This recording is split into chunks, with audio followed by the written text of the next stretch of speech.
Messieurs fidèles téléspectateurs de Bonjour le Faso, un nouveau jour et nous sommes ravis de vous retrouver avec toute l'équipe bien sûr pour encore vous dire bonjour. Bonjour à tout le Faso et bonjour à tous ceux qui nous suivent aussi en dehors du Faso, donc en dehors du Burkina Faso. Vous avez la possibilité de nous suivre sur le bouquet Canal+. Ce sont les numéros 265 et 6 du bouquet Canal+, sur la TNT également. Et vous avez la possibilité de nous suivre sur la page Facebook de Savane TV. Tapez tout simplement Savane TV et vous aurez donc nos programmes en direct comme cette émission. Merci donc de votre fidélité. Dans la chronique Question de droit aujourd'hui, on parle donc de l'action de recherche en paternité avec Olivier Kabouré. On va décortiquer ce thème-là ensemble. Et puis dans la rubrique invité du jour, nous faisons le bilan du REAO. Il s'agit donc de ce réseau des enseignantes de l'Afrique de l'Ouest des enseignantes qui se sont retrouvées notamment il y a quelques jours pour notamment réfléchir sur la question éducation. On fait le bilan avec la présidente sur ce plateau dans la rubrique invité du jour. Bien avant tout ça, Issa Oumarati sera là pour partager l'information avec nous et c'est dans la rubrique revue de presse. On part tout de suite et maintenant pour la première rubrique à la découverte de. Cette semaine, nous nous intéressons au bosquet Dr Salifou Diallo à travers la rubrique à la découverte 2 et puis bien sûr on continue avec les témoignages. Donc rappelons que ce bosquet est situé à Lao, à Komki-Ipala. On écoute les témoignages et on revient. Je suis Ismaël Fassekadabri Ilboudo, le conseiller du village de Lao. Je me rappelle que c'est l'Union nationale des femmes du MPP qui est rentré en contact avec M. le maire, qu'elle souhaiterait avoir un espace d'au moins 1 hectare pour faire un bosquet au nom du président Salifou Diallo. Donc le maire a informé le conseil et c'est en cela que je suis venu contacter notre grand frère qui est l'aîné de la famille pour l'exposer la situation. Donc il dit qui est Salifou Diallo. Donc j'essaie de l'expliquer qui était Salifou Diallo. Bon, donc il dit si c'est une éminente personne de telle envergure, bon, en tout cas, il va contacter aussi ses frères et la famille, mais il pense qu'il n'y aura pas de problème. Donc après maintenant concertation, bon, il m'a dit de donner l'accord au monsieur le maire. Donc c'est ainsi que monsieur le maire, monsieur Cabré Adma Victor, est rentré en contact avec l'Union nationale des femmes du MPP. Et c'est ainsi que le site a été offert à l'Union nationale des femmes. Dans ce bosquet-là, il y a plusieurs variétés d'arbres, mais je ne connais pas tous les en français. Oui, il y a des eucalyptus, des carités, des nérés, plein d'autres arbres. Donc il y a une diversité d'arbres dans le bosquet. Nous avons fait le bornage, on a juste pris les limites là, de l'hectare et nous avons planté tout autour là, par des épineux pour délimiter l'espace. À l'intérieur aussi, on vient d'avoir un forage très récemment. En tout cas, nous remercions ceux-là qui ont été à la base de cela. Ça va permettre énormément à la survie des plantes. Et il n'est pas intéressant de venir planter cette année. Et l'année prochaine encore creuser dans les mêmes trous que nous avons creusé l'année passée, remettre encore de nouveaux plants, ce n'est pas intéressant. Mais grâce au forage en tout cas, une fois que j'achève les travaux, parce que je pense qu'ils vont mettre jusqu'à aller au château, pour permettre à ce qu'on arrose, on entretient les plantes pour qu'elles survivent. Donc il y a un fourrage à l'intérieur du bosquet qu'on vient de forer très récemment. Ce que nous voulons d'abord, c'est qu'on mette un comité de gestion du bosquet pour que, à tout moment, on puisse suivre, on puisse entretenir les plantes, on puisse savoir qui fait quoi dans le bosquet. Et là maintenant, à tout moment, on saura comment entretenir les plantes pour que toute personne qui va venir voir le bosquet là soit contente du travail qui est fait. Ça, c'est un premier Aussi que régulièrement, si le comité est mis en place, qu'on puisse accompagner le comité pour que les travaux, on puisse faire des travaux à l'intérieur pour que les plantes en tout cas survivent énormément. Et aussi, vous avez vu en venant que l'accès est très difficile. Donc si déjà on peut déjà prévoir, voir comment est-ce qu'on va faciliter l'accès en faisant une voie pour venir jusqu'au bosquet. Parce que dès que vous descendez le goudron, pour venir ici, c'est très pénible. Le bosquet est situé à peu près à 8 km. Les 8 km, c'est jusqu'au goudron. Bon, mais de la voie rouge ici, ça fait 2 km. Aujourd'hui, nous avons marché pour venir, parce que nous sommes venus à véhicule, mais on a déployé le véhicule à peu près à 2 km d'ici, puis marcher pour venir. Parce que si on s'agit à venir à véhicule, on risque de s'embourber en cours de route. Il n'y a pas une voie d'accès actuellement. Surtout en saison de pluie, c'est pas aisé de venir en véhicule. Ce que nous souhaitons, que ceux qui ont été à l'initiative de ce projet viennent nous aider pour qu'on puisse avoir une voie d'accès, une route, parce que celui qu'on veut immortaliser ici n'a pas été un petit homme. Donc pour arriver, pour venir à son bosquet ou à son nom, normalement on doit avoir aussi une voie d'accès digne de son nom aussi, quoi. Oui, donc une voie bien accessible et praticable. L'intérêt de ce bosquet, ça veut dire que l'homme politique qui était feu président Salifou Diallo, il a été un homme pour tout le Burkina. Donc c'est pour nous un honneur même d'abord d'abriter son bosquet au sein du village de Lao, dans le quartier de Boula. Donc à partir de ce bosquet, les gens vont connaître d'abord le village de Lao, le quartier de Boula et d'une manière générale la commune de Komti-Ipala. Parce qu'au dernier jour, quand on parle du bosquet du président Salifou Diallo, il n'y a que 2 bosquets, si je me trompe, 2 bosquets au Burkina. Il y a l'un ici et l'autre à Oyukia. Donc déjà, ça va faire ressortir encore la renommée de la commune, du village et du quartier de Boula.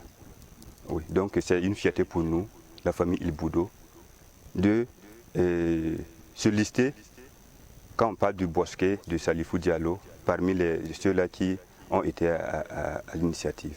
Ilboudo Henri, tourne bien ça là, Diallo bosquet. Alors, la tourne chaque jour le boulot. Moi, je m'appelle Bagré Henri Ilboudo. Nous sommes actuellement dans le bosquet de feu Salif Diallo. J'ai connu Salif Diallo quand il était ministre de l'Agriculture. J'ai été plusieurs fois témoin des actes qu'il a posés en matière de développement. J'ai quitté ma localité d'origine pour aller cultiver dans une autre localité avec un ami. Un jour, pendant que nous étions au champ, et à la grande surprise de tout le monde, Salif Diallo apparut dans nos contrées. Mon ami me demanda si je le connaissais et j'ai fait signe par l'affirmatif.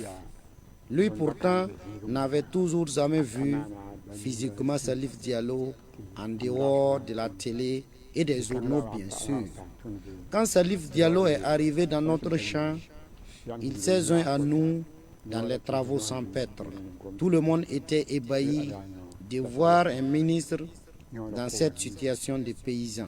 Quand il est arrivé dans le champ, le propriétaire s'est accroupi pour lui saluer et il a décliné ce geste du propriétaire du champ avant de s'adjoindre à lui. Pour Salif Diallo, c'était juste de s'imprégner des réalités des travaux champêtres à travers le territoire afin de prendre des solutions idoines pour le monde agricole, car c'est le Burkina qui gagne. Cette visite nous a tellement marqué ce jour-là, à telle enseigne que nous ne pouvons pas oublier Salif Diallo. Si le ministre de l'Agriculture de l'époque s'intéressait à ce que nous faisons, ça ne peut que nous réjouir. Je n'ai pas eu la chance d'aller à l'école, mais j'ai fait l'aventure, car en Côte d'Ivoire, où je me suis retrouvé entre-temps, ce sont les mêmes travaux champêtres que je faisais.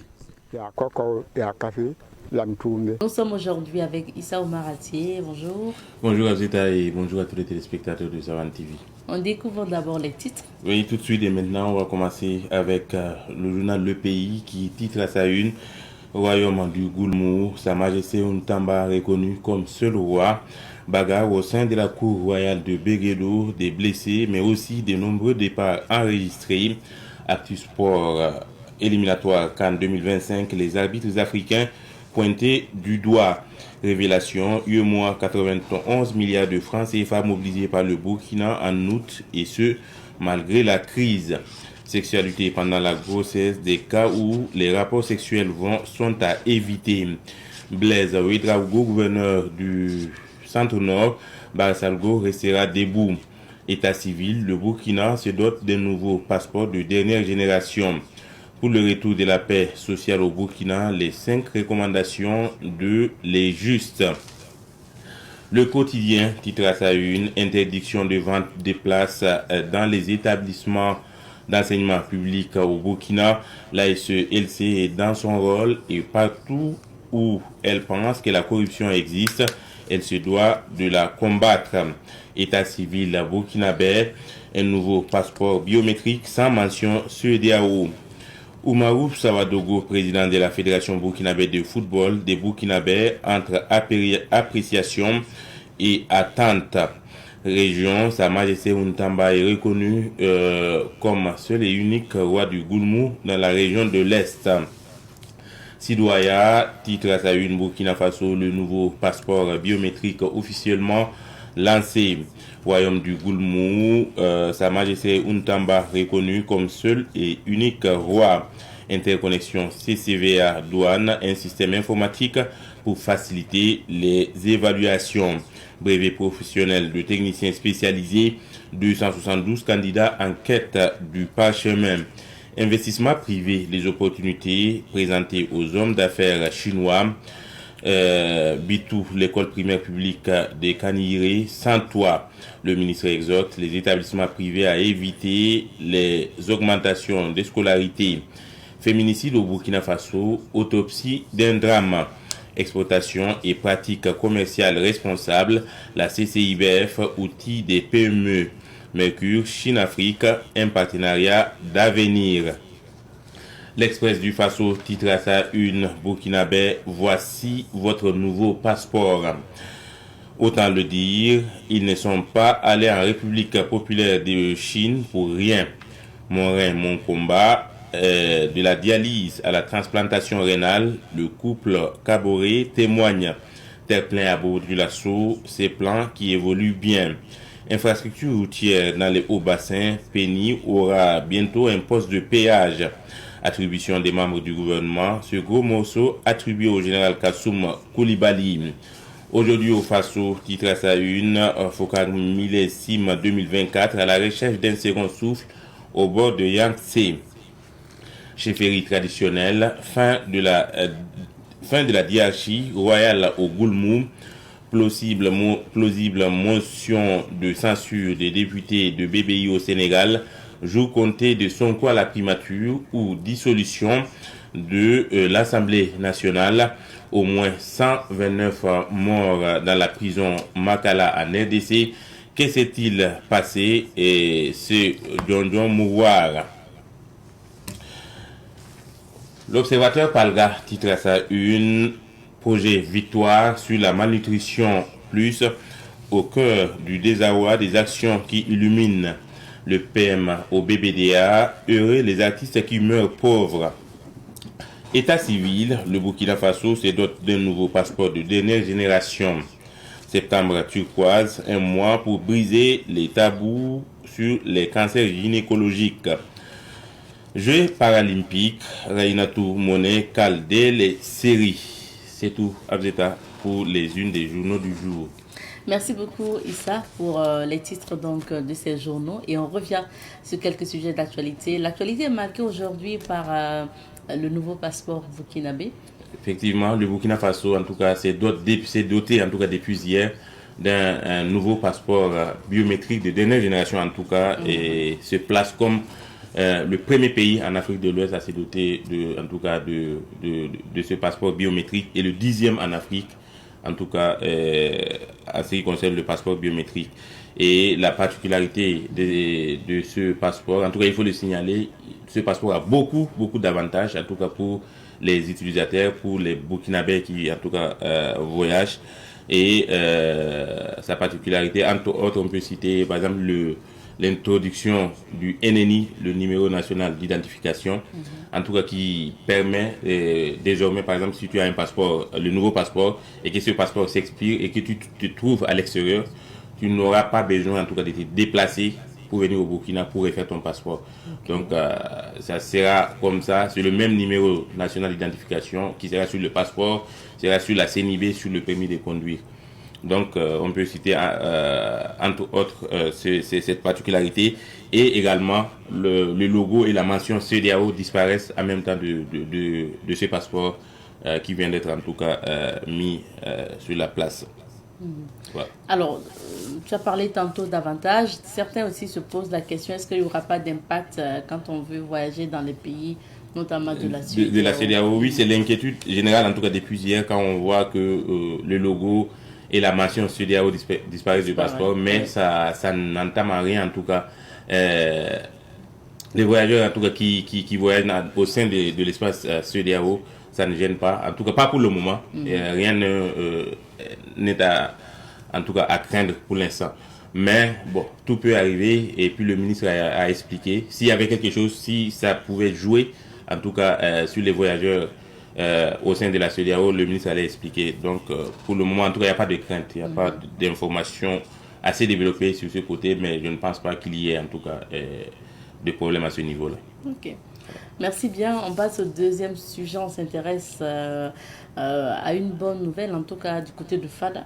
Oui, à Fada Ngouma, en tout cas, on peut dire que les prétendants au trône, en tout cas, ont définitivement enterré la hache de guerre, parce qu'il y a un communiqué du ministre de l'administration territoriale en date d'hier qui donnait cette information, qui faisait cas également que la crise naît du bicéphalisme, en tout cas dans le royaume de Goulmou, est définitivement enterré, et que Sa Majesté Untamba est reconnu comme seul et unique roi, en tout cas de Goulmou. Voilà. Et c'était, dans le communiqué, ça a été mentionné, c'est une initiative prise en tout cas par le ministère de l'administration territoriale pour réconcilier les prétendants au trône. Et c'était également sur instruction du président du Faso qui voulait en tout cas mettre fin à cette crise qui dure depuis pratiquement 4 ans. C'est bien de préciser aussi que par justement le communiqué aussi, le ministère a salué l'autre camp qui a bien justement qui a bien compris. Et voilà, c'était en tout cas une démarche à saluer. Et le communiqué mentionne également l'implication des administrés de Fada qui se sont impliqués pour en tout cas la résolution de cette crise. Tant mieux pour les Fadalais. Merci beaucoup. Allez, je vous en prie, à peut-être à Yvonne sur l'émission. Merci. On va maintenant tourner dans quelques vies d'affaires pour découvrir les couleurs du temps. Nous sommes avec Madame Wenkone Yolanda Ouattara, née Sawadgo.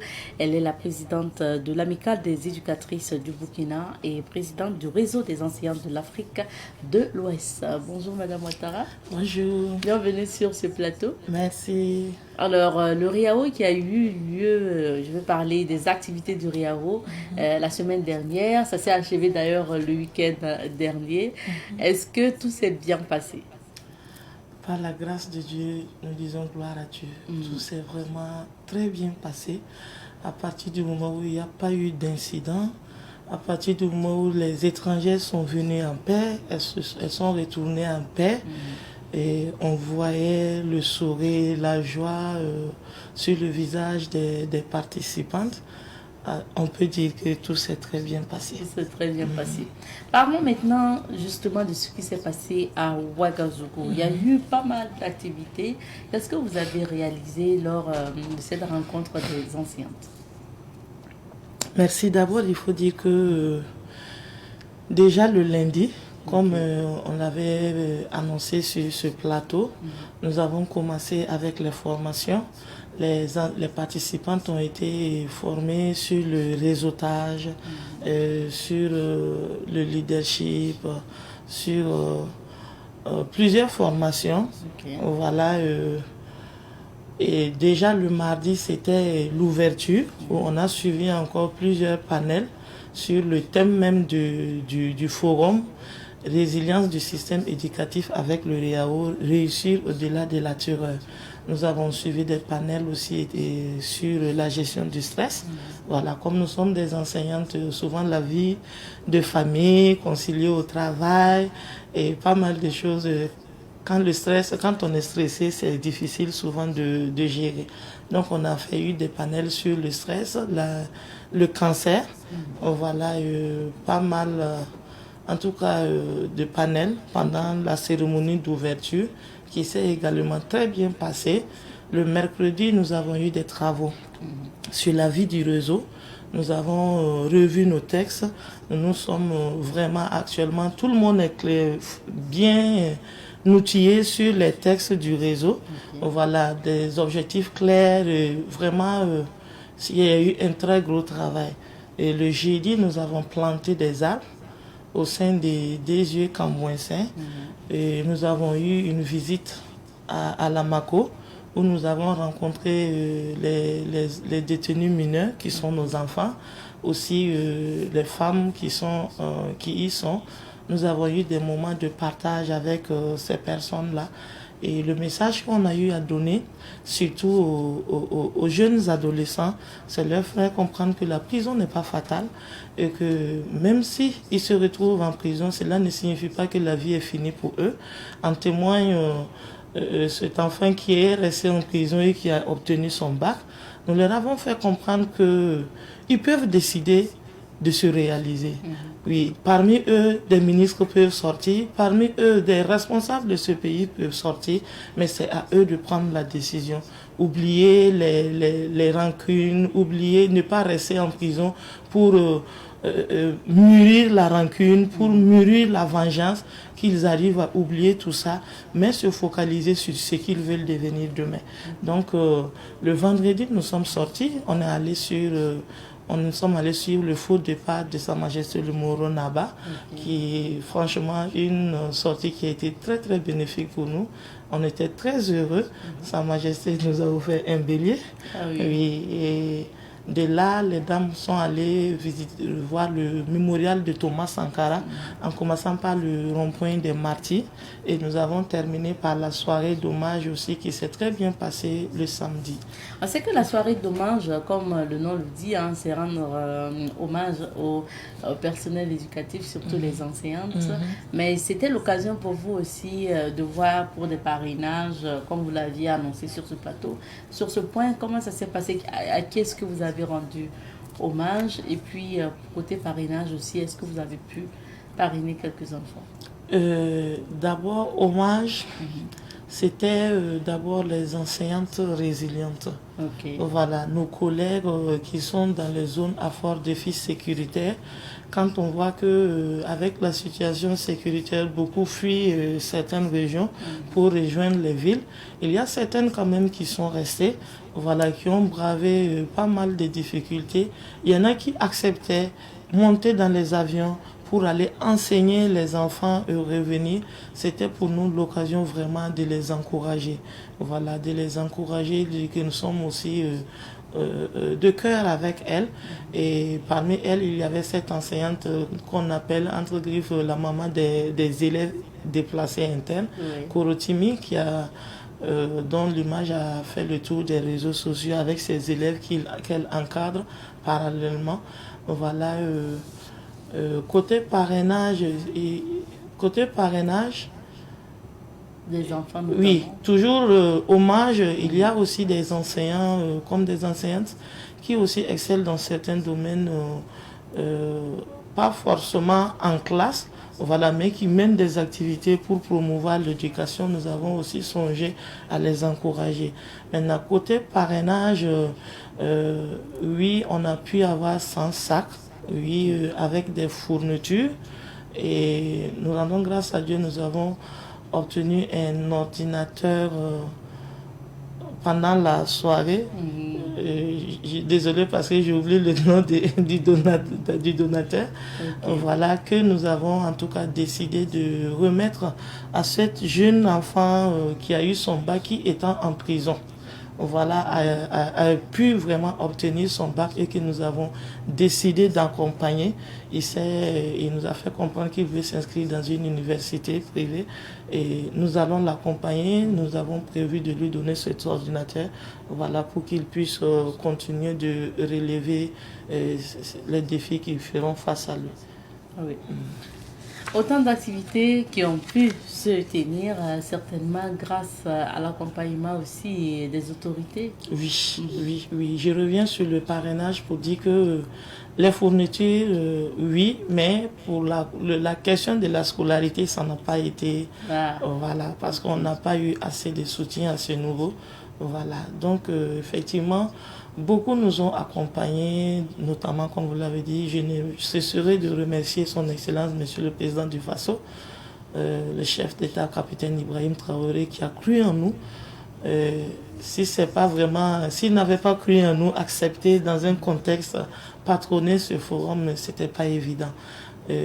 Merci également au président, à nos ministres de tutelle, le ministre de l'éducation, de l'enseignement de base et de l'enseignement supérieur qui ont aussi cru en nous, qui nous ont accompagnés surtout sur le terrain, à la marraine, Madame Irma Sawadou, Nandi Somé, Madame la ministre, et Monsieur Kini Isidore, fondateur de Haute Nouvelle, la présidente d'honneur qui nous a vraiment accompagné également, Madame Bintou Diallo, Sounou Assurance, Telmor. Si je continue de citer, je vais frustrer quelqu'un. On retient bien et on remercie tout le monde, comme vous l'avez dit. Maintenant, vous avez parlé de travaux au sein donc de réseau entre vous, enseignantes de l'Afrique de l'Ouest. Rappelez-nous déjà les pays qui ont pu venir. Ok, les pays qui ont pu venir, il y a d'abord le Togo, il y a le Niger qui a fait 4 jours sur la voie pour arriver. Le Togo, certaines sont venues par voie terrestre, certaines sont venues par vol. Le Bénin qui s'est venu par voie terrestre. Le Niger, j'en ai parlé. Et le Mali qui est venu par voie terrestre. Elles étaient vraiment représentées. La Guinée qui est venue par vol. La Guinée, déjà, quand elles sont arrivées, les premières images, quand elles ont envoyé au pays, et que les images sont remontées aux autorités, le ministre des Affaires étrangères a dit, mais comment est-ce que des femmes peuvent aller comme ça sans un accompagnement? Et il s'est rendu compte qu'il y avait une partie du bureau qui était restée, mais il dit, mais c'est pas possible. Elles étaient déjà devenues à 13. Et c'est eux qui les avaient vraiment soutenus. Et avec l'image du président, ils ont dit non, ça c'est une activité qui est très d'une grande importance. Il faut que la Guinée soit vivement représentée. Et ils nous ont dit c'est le Sahel qui gagne. Immédiatement, ils ont fait venir le reste de la délégation. Et ce qui m'a plus marqué, c'est que pour trouver un homme, pour accompagner l'équipe de la Guinée pour venir au Burkina, il a fallu faire des tirages au sort. Ils ont appelé les différents syndicats et ils ont fait des tirages au sort. Des tirages au sort, le tirage est tombé sur le ministère de l'Éducation, le syndicat du ministère de l'Éducation. À l'intérieur encore, il fallait faire encore un autre tirage pour trouver quelle structure allait accompagner les dames. Vraiment, on a été très, très honorés et elles sont arrivées, elles ont été accueillies vraiment en leader, en guerrière, on a vraiment apprécié. Et vous avez travaillé sur justement les textes aussi de Réao, comme vous l'avez dit. Est-ce que vous sortez avec peut-être des propositions qui vont permettre d'améliorer aussi le système éducatif en Afrique de l'Ouest? Absolument. Je sais que c'était l'objectif de notre rencontre. D'abord, il faut dire qu'à Lomé, nous avons mis le réseau en place, mais il y a des pays qui n'étaient pas là. Voilà, comme le Mali, certains pays n'étaient pas là. et c'était leur première participation. Même le Niger, c'était leur première participation. Donc, il fallait réellement revoir les tests. Lomé, c'était juste jeter les bases. Voilà, donc déjà, on a été obligé de continuer avec les votes pour que celles qui viennent d'arriver puissent aussi se sentir dans le bureau.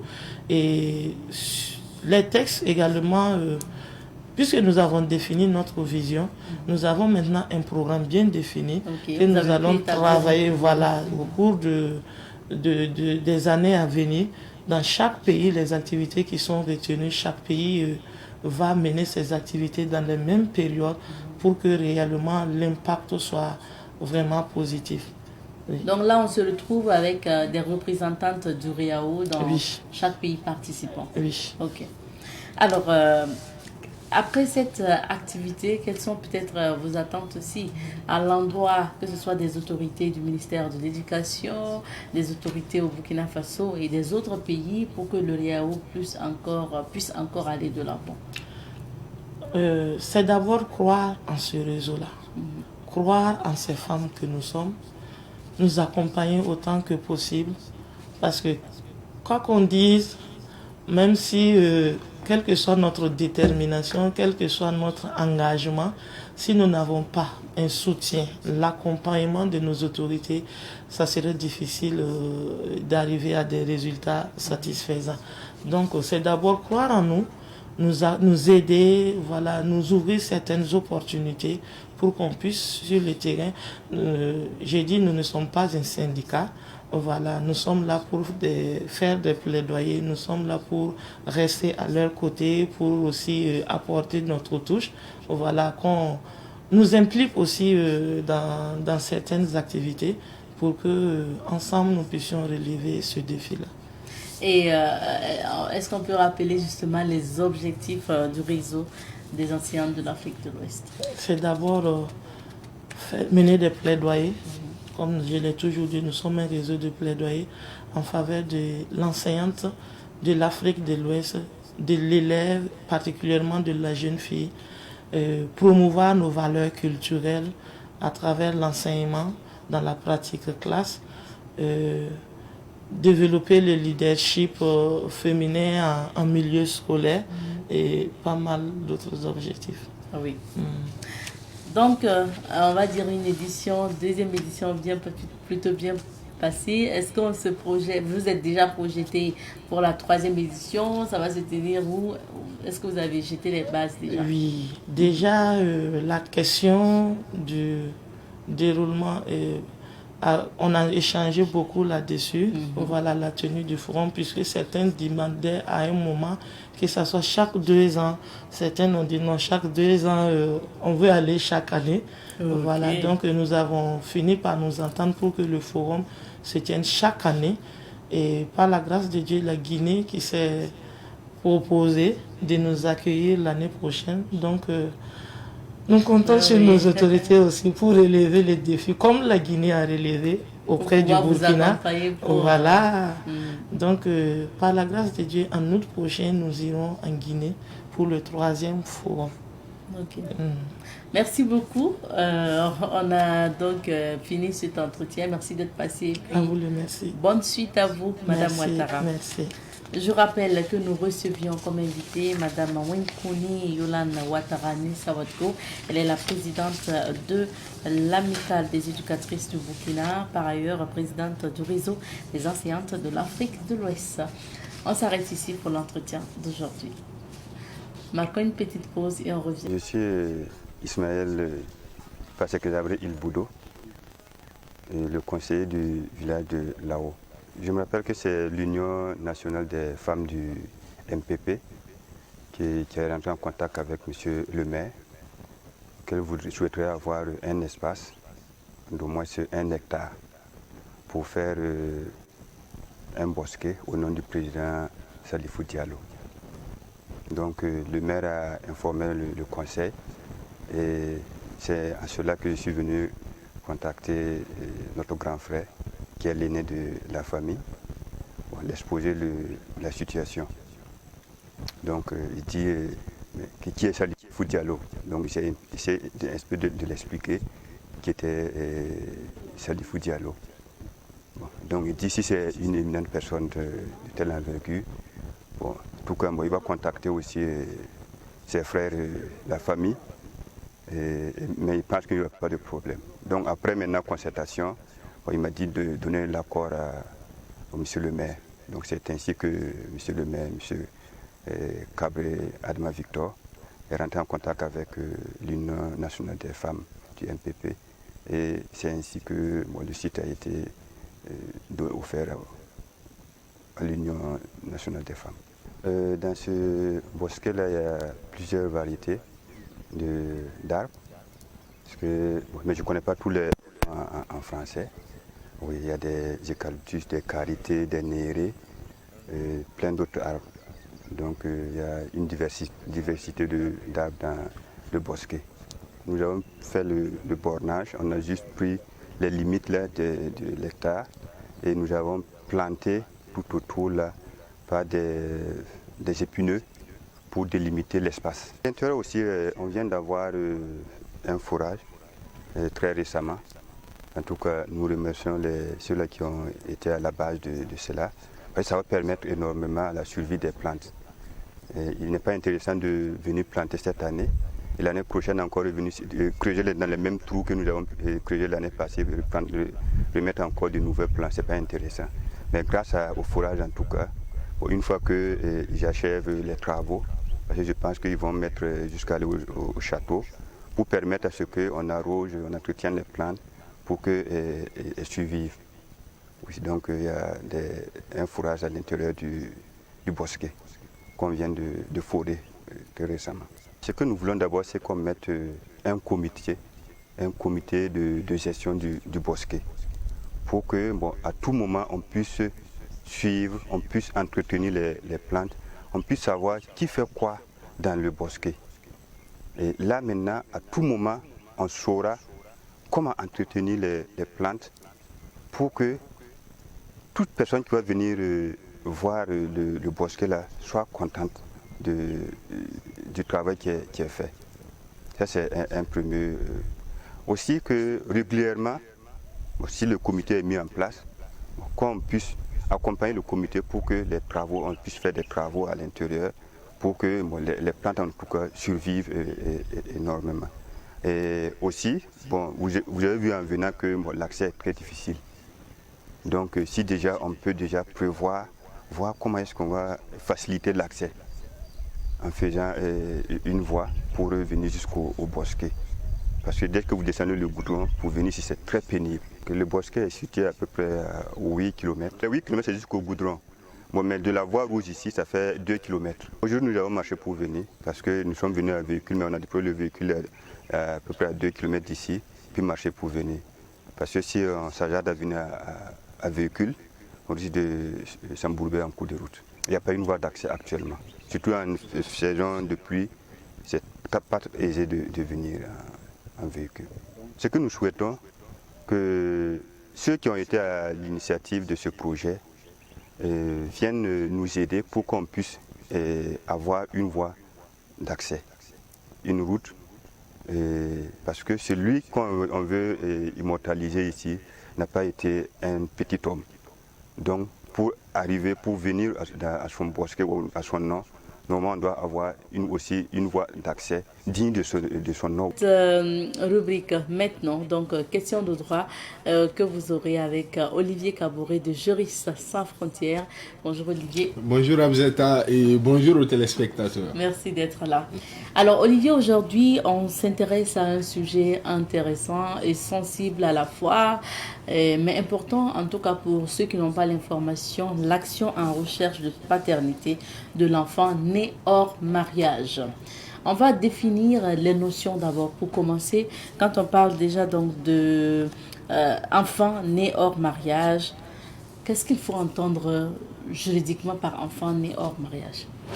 Alors, vous faites bien de dire que c'est un thème très intéressant parce que effectivement, la société est gangrénée par ce problème-là. Oui. Beaucoup de personnes sont dans une situation comme ça et n'ont pas forcément les repères, les bons repères surtout pour déjà être éclairés et trouver des solutions. Alors, pour revenir à votre question, c'est quoi un enfant né hors mariage? C'est ça. Alors, un enfant né hors mariage est un terme juridique qui est utilisé pour désigner un enfant dont les pères et mères, ou si vous voulez, dont la mère et le père ne sont pas légalement mariés devant l'officier de l'état civil. Un enfant né hors mariage peut être un terme aussi utilisé pour désigner un enfant dont la déclaration de naissance ne porte que le nom de la mère. Voilà. Donc, dans ces deux cas, on parle d'enfants nés hors mariage.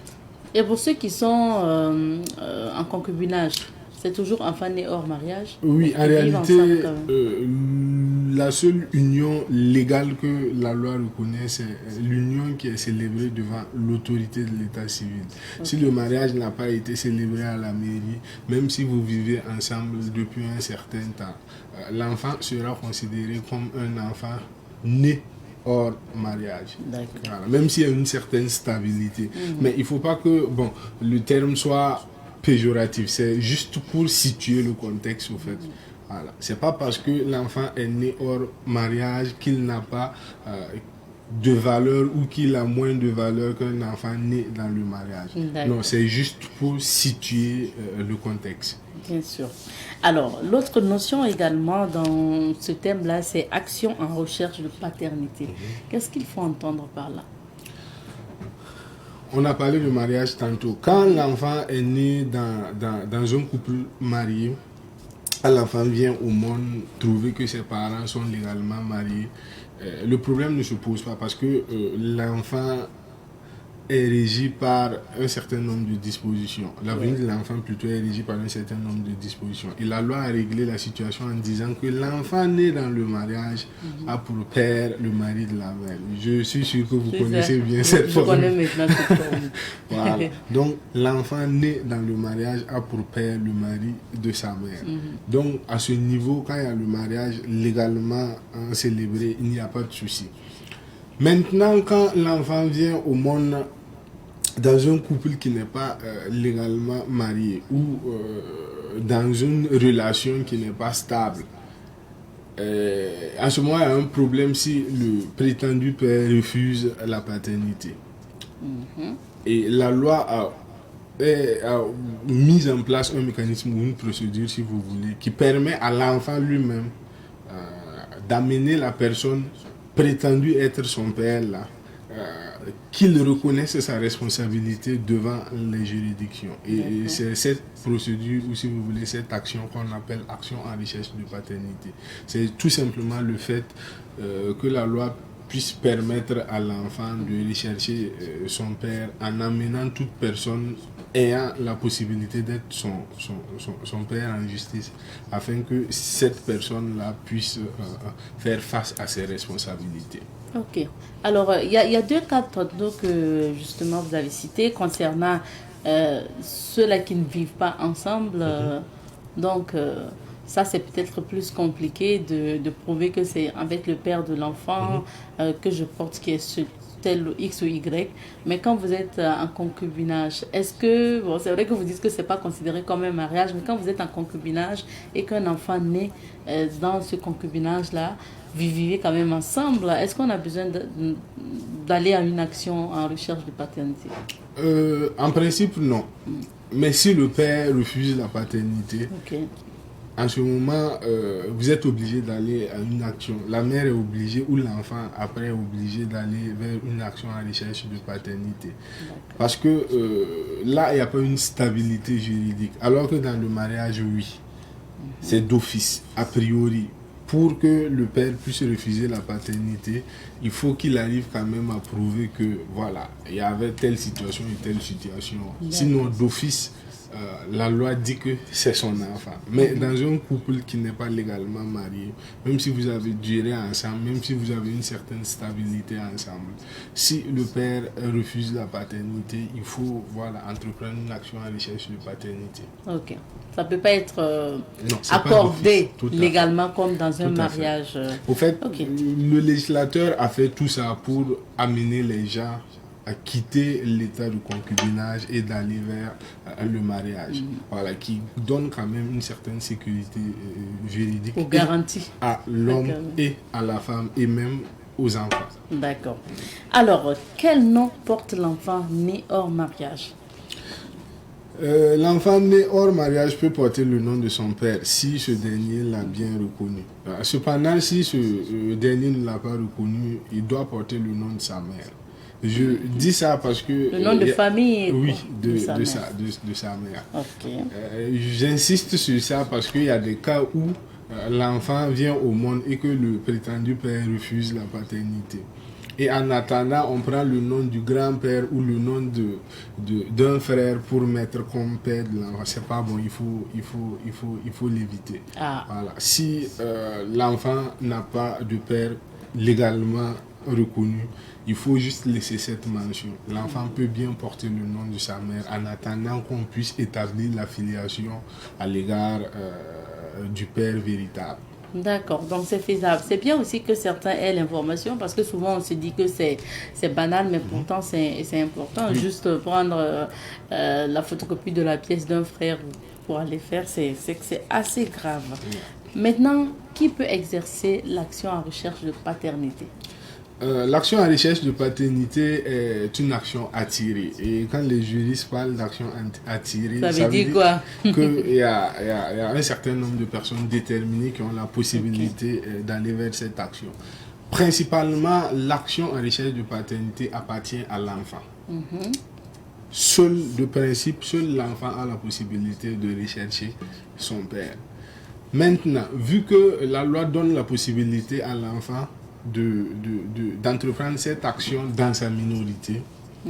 Et comme l'enfant mineur ne peut pas lui-même aller en justice, on permet à la mère ou au tuteur, si l'enfant est sous tutelle, de pouvoir entreprendre cette action au bénéfice de l'enfant. Donc, la mère, dès la conception, a la possibilité d'entreprendre cette action. Et à la naissance de l'enfant, la mère a 3 ans. Dépasser le délai de 3 ans après la naissance de l'enfant, elle ne pourra plus entreprendre cette action. Elle sera obligée d'attendre la majorité de l'enfant. Okay. Voilà. C'est-à-dire à ses 20 ans, et l'enfant aussi à ses 20 ans sera obligé d'agir dans un délai de 2 ans. Ah oui. Voilà. Donc, okay. Il y a des questions de délai, ça. Tout à fait. D'accord, donc il y a vraiment un temps réglementé. Tout à fait, il y a un temps réglementé au-delà duquel on ne va plus pouvoir recevoir votre demande. Votre demande va être déclarée irrecevable. Donc pour agir, c'est dans ces délais que je viens de citer. La maman ou le tuteur, dès la conception et dans les 3 ans qui suivent la naissance de l'enfant, et l'enfant dès sa majorité, c'est-à-dire 20 ans, voilà, parce qu'il y a un problème aussi concernant la majorité au Burkina. Il faut retenir 20 ans comme l'âge de la majorité au Burkina. Voilà. Et donc l'enfant, à partir de ses 20 ans, il a 2 ans aussi pour entreprendre l'action. Au-delà de ce délai-là, il ne pourra plus entreprendre l'action. Maintenant, contre qui l'action est dirigée? Alors, l'action est principalement dirigée contre le prétendu père. La personne qu'on suspecte d'être le père de l'enfant. Maintenant, si cette personne ne vit plus, on peut diriger l'action contre ses héritiers. Oui. Pourquoi on dirige l'action contre ses héritiers? Parce que en principe, quand la personne décède, c'est les héritiers qui bénéficient de tous les biens de la personne. Et comme l'enfant est l'enfant de la personne décédée, on est obligé d'aller vers ses héritiers pour qu'ils reconnaissent la paternité. Mais eux aussi, ils ont des moyens pour se défendre. En fait. C'est pas parce que la personne est décédée que vous allez dans la famille, par exemple, avec une assignation en justice pour dire que je suis un enfant de la famille. Non, non, ça ne se passe pas comme ça. Ils ont la possibilité de diriger l'action contre les héritiers, mais eux aussi ils ont la possibilité de se défendre. Mais est-ce que dans le cas où la mère ne connaît pas, n'est pas sûre en fait du père de l'enfant, est-ce que l'action peut être dirigée contre plusieurs, 2 ou 3 hommes? Pourquoi pas? Ok. Voilà, pourquoi pas. Mais il y a des situations dans lesquelles on permet que la mère puisse agir comme ça. Voilà, c'est pas dans tous les cas. Parce que si on permet ça, le législateur, en édictant le Code des personnes de la famille, a eu le souci de préserver les bonnes mœurs. Ça veut dire qu'on peut permettre à quelqu'un d'aller sortir ou être avec beaucoup de personnes et à la fin rechercher tout le monde. Non, il y a des cas, par exemple, si la mère est confrontée à un viol collectif, par exemple, Oui. elle a la possibilité de poursuivre toutes les personnes qui sont allées avec elle dans ce moment-là. Ok. Voilà. D'accord. Est-ce qu'il y a peut-être d'autres cas où on peut exercer cette action? Alors, la loi a déterminé 4 cas dans lesquels, ou si vous voulez, 4 hypothèses dans lesquelles l'enfant ou la femme a la possibilité d'aller vers cette action. Le premier cas, c'est le cas du viol ou d'enlèvement que j'ai dit tantôt. Okay. Dans ce cas, la femme a la possibilité d'aller vers une action en recherche de paternité. Le deuxième cas, c'est le cas que vous avez évoqué plus tôt. Et c'est le cas où les époux ont une relation, je dis époux, c'est le cas où la femme et l'homme ont plutôt une relation stable. Voilà, s'ils sont dans une relation stable, genre dans une relation de concubinage, et que l'enfant vient au monde et que le père refuse la paternité, la mère a la possibilité, ou l'enfant à sa majorité, d'entreprendre cette action. D'accord. Le troisième cas, c'est le cas de ce qu'on appelle la séduction dolosive. Quand la personne a utilisé des moyens ou des stratégies pour pouvoir avoir la femme, genre quand la personne a promis par exemple le mariage à la femme pour pouvoir l'avoir, en ce moment, s'il y a grossesse et qu'il nie la grossesse, la femme a la possibilité d'aller en action en recherche de paternité contre cette personne. Ou si la personne a utilisé sa position sociale ou son pouvoir pour avoir la femme a la possibilité d'entreprendre l'action après contre elle. Voilà. Ok. Maintenant, dans le cas où peut-être la mère arrive à faire reconnaître son enfant par le père, quels sont les effets immédiats? Qu'est-ce que la femme ou l'enfant aussi vont avoir comme résultat ou comme effet? Ok, avant de répondre à votre question, il y a un dernier cas dans lequel la femme peut aller vers cette action. Et c'est le cas où le prétendu père s'est comporté en bon père de famille. Ça veut dire que le monsieur nie la grossesse. Mais depuis l'annonce de la grossesse, il prend soin de la femme, il l'appelle de temps en temps pour avoir de ses nouvelles, il s'occupe de la grossesse. Et après la naissance de l'enfant, de temps en temps, il donne quelque chose pour l'enfant, il prend les nouvelles de l'enfant. Donc dans cette hypothèse aussi, la femme a la possibilité d'aller vers une action en recherche de paternité. Et ce qu'il faut comprendre, l'élément principal qu'il faut comprendre dans ces 4 hypothèses-là, c'est qu'il faut que les relations intimes que le monsieur a eues avec la femme soient localisées dans la période légale de conception, c'est-à-dire entre le 300e et le 180e jour avant la naissance de l'enfant. Ou si vous voulez, la période située entre le 10e et le 6e mois avant la naissance de l'enfant. C'est ce qu'on appelle la période légale de conception. Voilà. Maintenant, pour revenir à votre question, si l'action est déclarée recevable par le juge, il n'y a pratiquement pas d'effet sur la tête de la mère. Comme ce que j'avais dit tantôt, l'action appartient à l'enfant. Donc, les effets, c'est sur la tête de l'enfant. L'enfant pourra porter le nom de son père. L'enfant pourra hériter plutôt les biens de son père. Et l'enfant aura la possibilité que le juge puisse contraindre le père à fournir l'aide nécessaire pour son entretien. Ça veut dire qu'on va donner une pension alimentaire à la mère pour qu'elle puisse s'occuper de l'enfant si la mère a eu la garde de l'enfant. Parce qu'il y a des cas aussi où, après la recevabilité de l'action, on décide de confier la garde. Si le père demande, on décide de confier la garde au père. Voilà. En ce moment, on ne pourra pas donner la pension à la mère. D'accord, donc c'est sur l'enfant. Ouais. Est-ce que le prétendu père peut dégager sa responsabilité, même dans les hypothèses prévues par la loi? Oui, ce qui est intéressant avec la loi, c'est que c'est vrai, elle a un fouet pour vous chicoter, mais elle ouvre aussi une porte pour vous permettre de vous défendre. Et si le prétendu père a la possibilité de prouver que pendant la période légale de conception de la mère, il y avait une impossibilité physique qu'ils puissent se rencontrer. Par exemple, le monsieur est peut-être à Bobo et la mère est peut-être à Ouaga dans la période légale de conception. S'il arrive à prouver cette impossibilité physique même de se voir ou d'aller ensemble, là, on peut déclarer l'action irrecevable. Aussi, s'il a la possibilité de donner des éléments physiologiques qui montrent qu'il ne pouvait pas enceinter la femme, on peut aussi déclarer l'action irrecevable. Par exemple, s'il prouve qu'il est stérile ou s'il est impuissant ou si déjà il est parti avec la femme dans une période qui ne correspond pas à la période de conception, on peut déclarer l'action irrecevable. Ok. Ouais.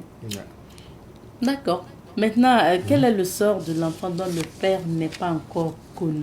Alors, pour ce qui concerne plutôt les enfants dont le père n'est pas encore connu, la femme a une possibilité. Oui. Et cette possibilité, c'est ce qu'on appelle l'action aux fins de subside. Ça veut dire que toutes les personnes qui sont allées avec elle dans sa période de conception, elle peut les indexer en justice, de telle sorte que ces personnes-là contribuent à l'entretien de l'enfant. Et cette action ne veut pas dire que ceux-là qui contribuent pour l'entretien de l'enfant sont les pères, ou du moins sont déclarés pères ou est déclaré père de l'enfant. Non.